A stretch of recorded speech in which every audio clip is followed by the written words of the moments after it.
नमस्कार सर्वांना. श्री स्वामी समर्थ. कोबीची भाजी म्हटली की लहानांपासून मोठ्यांपर्यंत सगळेच खायला कंटाळा करतात आणि जर नॉनव्हेजचा वार असेल त्या दिवशी आपण कोबीची भाजी बनवली तर सगळ्यांनाच ती भाजी खायचा कंटाळा येतो. म्हणूनच आज मी कोबीचीच भाजी आपण नॉनव्हेजमध्ये कशी बनवायची ते तुम्हाला दाखवणार आहे. चला तर रेसिपीला आपण सुरुवात करूया. इथे मी एका वाडग्यामध्ये सुखा जवळा घेतलेला आहे. हा जवळा आपल्याला व्यवस्थित साफ करून घ्यायचा आहे आणि चाळणीने चाळूनसुद्धा घ्यायचा आहे. त्यानंतर इथे मी पाण्याने स्वच्छ धुवून कोबी कापून घेतलेली आहे. आता सगळ्यात आधी आपल्याला जवळा स्वच्छ धुवून घ्यायचा आहे. त्यासाठी मी जवळ्यामध्ये पाणी घातले आणि आपण हा स्वच्छ 2 ते 3 वेळा पाण्याने धुवून घ्यायचा. इथे आता माझा जवळा धुवून झालेला आहे. आता यामध्ये मी थोडेसे पाणी घालून हा जवळा 5 मिनिटं पाण्यामध्ये भिजत ठेवणार आहे. आता 5 मिनिटं झालेली आहेत. मी गॅसवरती एक भांडे ठेवले आहे. भांड्यामध्ये मी 2 पळी तेल घातले. त्यामध्ये आता मी इथे 4 ते 5 लसणाच्या पाकळ्या ठेचून घेतल्या आहेत आणि एक बारीक मिरची कापून घेतलेली आहे, ती तेलामध्ये घालून घेतली. त्यानंतर 1 वाटी बारीक कापलेला कांदा आपण तेलामध्ये व्यवस्थित परतून घ्यायचा आहे.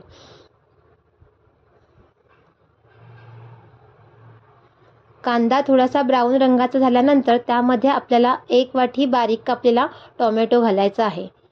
टोमॅटो थोडा मऊसर झाल्यानंतर आपण इथे ह्याच्यामध्ये आपल्या चवीनुसार मसाले घालायचे आहेत. मी इथे 1 चमचा तिखट घातला, अर्धा चमचा काश्मीरी चिली पावडर घातली आणि अर्धा चमचा हळद घातली आहे. त्यानंतर इथे आपल्याला सर्व मिश्रण व्यवस्थित परतून घ्यायचे आहे. त्यानंतर चवीनुसार यामध्ये मी थोडेसे मीठ घातले. पुन्हा सर्व मिश्रण व्यवस्थित मिक्स करून घ्यायचे आणि आपण जो जवळा पाण्यामध्ये भिजत ठेवला होता त्यात ते पाणी काढून टाकायचे आणि तो जवळा आपण ह्या फोडणीमध्ये घालून घ्यायचा आहे. त्यानंतर सर्व जवळा व्यवस्थित कांदा आणि टोमॅटोमध्ये आपल्याला परतून घ्यायचा आहे. त्यामध्ये आता मी 2 ते 3 कोकम घातले आहे. सर्व एकत्र करायचे आणि त्याच्यावरती आपण फक्त 5 मिनिटासाठी झाकण देऊन जवळ्याला चांगली वाफ आणायची. बघा इथे आता आपला चांगला वाफेवरती जवळा शिजून तयार झालेला आहे. आता यामध्ये आपण जी कोबी बारीक कापून घेतली होती ती घालूया. त्यानंतर जवळा आणि कोबी व्यवस्थित मिक्स करून घ्यायचे आहे.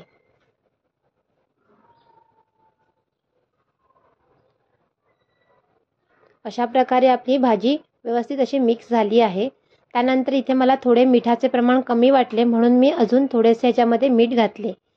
सर्व मिश्रण पुन्हा मी एकत्र केले आणि इथे आता फक्त आपल्याला 2 मिनिटासाठी झाकण ठेवायचे आणि भाजीला वाफ आणायची आहे.